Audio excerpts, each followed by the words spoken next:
Bueno, les preparé unas diapositivas con un ejercicio típico de ecuaciones diferenciales. No es un ejercicio que esté en el material, pero es uno típico, este, donde vamos a usar primero el teorema de existencia de unicidad y después aplicar algún método de resolución según qué tipo de ecuación diferencial tengamos y buscar la solución general y particular del problema de valor inicial. Voy a compartir las diapositivas. Ahí va. Entonces, más o menos para ordenar los temas que estuvimos viendo, vimos ecuaciones diferenciales ordinarias, vimos tres tipos, las que eran de variables separables, las que eran exactas y las que eran lineales, y después vimos problemas de valor inicial, acompañado del teorema de existencia y unicidad, que ahora lo vamos a utilizar en el ejercicio. Y por último vimos también curvas ortogonales, en donde también utilizamos ecuaciones diferenciales para encontrar una familia de curvas ortogonales a otra. Bueno, entonces, ecuaciones diferenciales, como ya seguro saben, son importantes para la ingeniería porque sirven para modelar matemáticamente fenómenos, procesos que ocurren en la naturaleza, sobre todo para realizar predicciones en el tiempo, ¿sí? Y nosotros en este curso solamente vamos a tratar con ecuaciones diferenciales ordinarias y de primer orden. Cuando decimos ordinarias nos referimos a que solo hay derivadas respecto de una sola variable independiente, y cuando decimos que son de primer orden, que solo tenemos derivadas primeras, no vamos a tener ecuaciones que tengan derivadas segundas, terceras o más. Bien, entonces el ejercicio que yo quería resolver es este, que nos pregunta, nos dice si es posible garantizar, aplicando el teorema de existencia y unicidad, la existencia y unicidad de la solución antes de comenzar a resolver. Y que indiquemos el conjunto de puntos x0 y 0 donde vamos a poder aplicar el teorema. Una vez que podamos afirmar que la solución existe y es única, recién ahí pasamos a resolver. Y el problema puntual es este, nos dicen hallar y igual a h de x, sabiendo que su gráfica pasa por el punto 1, 1, y que tiene en cada punto xy pendiente igual a 2 menos y sobre x. Entonces, no nos están dando la ecuación, sino que nos están dando de manera escrita la información para que nosotros podamos armar el problema de valor inicial. Antes de resolver el ejercicio, repasemos el teorema de existencia de unicidad, que decía lo siguiente, nos decía que si una función era continua en un rectángulo del plano xy, que contiene en su interior al punto x0 y 0, que es el punto por el cual yo quiero que pase mi solución, que está aquí, entonces el problema de valor inicial, dado por y' igual f de xy, y que y de x0 sea igual a y0, va a tener al menos una solución. Y después además nos dice que si la derivada parcial de la función f respecto a la variable y también es continua en ese rectángulo, entonces la solución será única.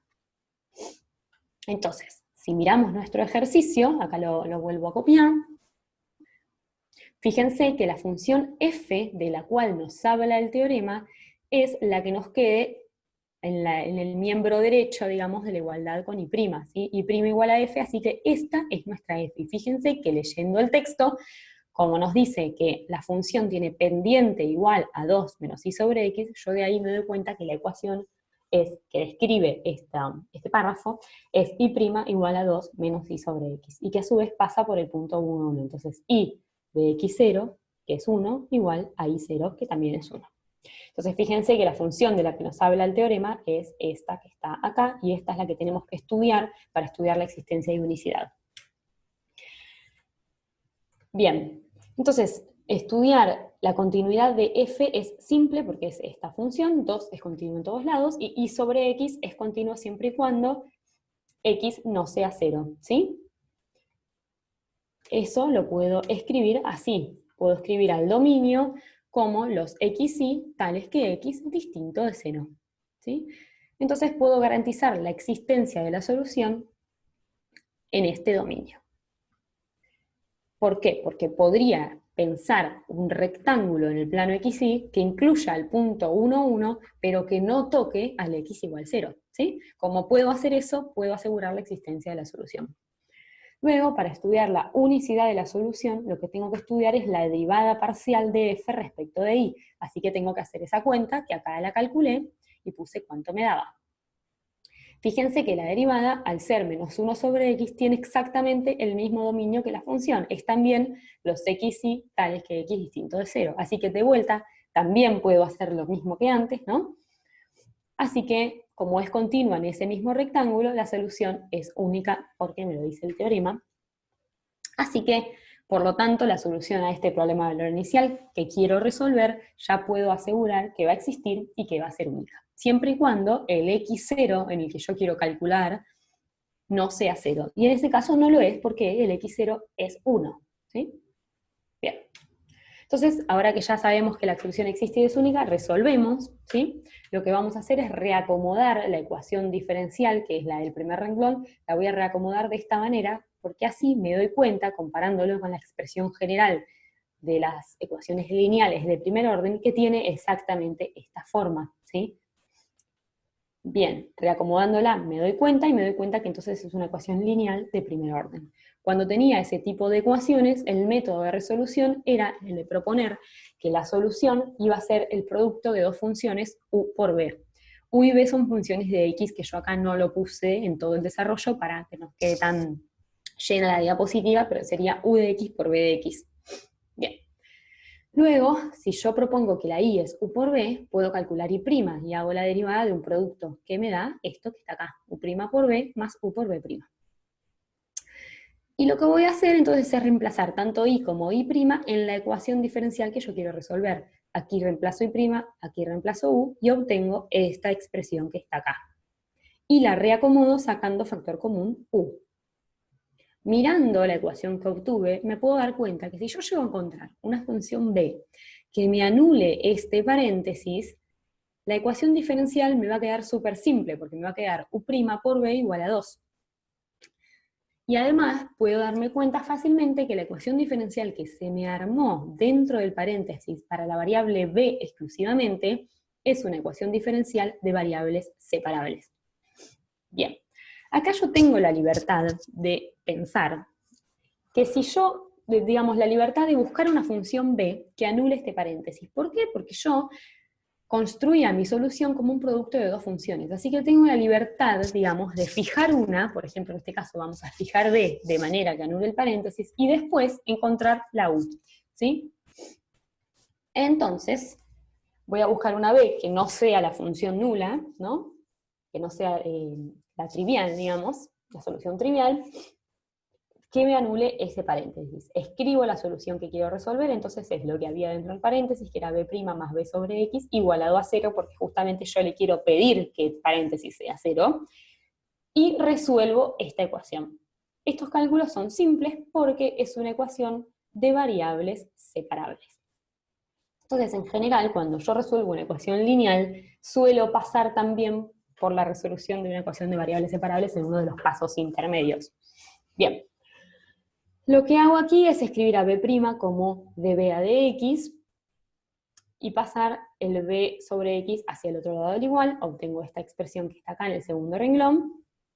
Luego separo variables, entonces paso todas las b al primer miembro, todas las x al segundo, y luego integro ambos lados.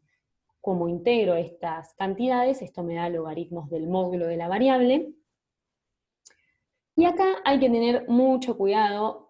En este paso, un error muy común es utilizar mal las propiedades de logaritmos, ¿sí? Recuerden que cuando yo tenía algo multiplicando delante un logaritmo, lo podía pensar como una potencia del argumento, uso esa propiedad, ¿sí? Entonces este menos 1 que tengo multiplicando al logaritmo pasa a ser la potencia de la x, ¿sí? Y luego de hacer eso, tomo exponencial a ambos lados para sacarme de encima esos logaritmos que me molestan. Cuando tomo exponencial, obtengo esta expresión. Y lo que hice aquí, en el siguiente paso, para sacarme los módulos, que también me están molestando para poder despejar a b, que es lo que yo quiero encontrar, lo que hago es dejar que los signos más y menos que saldrían, ¿no?, de la definición de módulos, si yo los quiero quitar, los absorba la constante k. La constante k, entonces fíjense que no es simplemente e a la x, sino que dejo que sea más, menos e a la c, ¿sí? Porque e a la c en realidad solamente puede tomar valores positivos porque es una exponencial. Ahora, si yo la dejo absorber los signos que saldrían de quitar las barras de módulo, dejo que sea más menos e a la c. Y a eso le puse k. Fíjense entonces que para b hemos encontrado un montón de soluciones, porque k es una constante que puede ir tomando distintos valores. Esto es una familia de soluciones. Como a mí me interesa nada más encontrar alguna que me anule el paréntesis, agarro una de todas esas, que en mi caso puse k igual 1, se puede poner k igual lo que ustedes quieran. Cualquiera de esas anula el paréntesis. Yo agarro k igual 1 porque es la que queda más fácil. Bien, entonces encontré b y es 1 sobre x. Ahora yo quiero encontrar la u, porque para encontrar la solución necesito la u y la b y luego multiplicarlas. Entonces, para encontrar la u, agarro la b que ya encontré y la reemplazo en la ecuación original que era esta. Cuando reemplazo la b, la tengo que colocar acá y adentro del paréntesis. Cuando la meta adentro del paréntesis, ya sé que eso hace que el paréntesis me dé 0, porque justamente es lo que le pedí a la b que cumpla. Así que el paréntesis se me va a anular y la b solo me termina quedando acá. La ecuación que me queda es esta, que es otra ecuación de variables separables bastante simple de resolver. Solo tengo que escribir a u' como de u a de x, ¿sí? Paso todas las x para un lado, las u para el otro, integro ambos lados y encuentro esta solución para u, que me dio u igual x cuadrado más una constante. Acá ya no puedo fijar la constante y elegirla, porque ya fijé a la b, entonces la u, nada, me queda lo que me queda.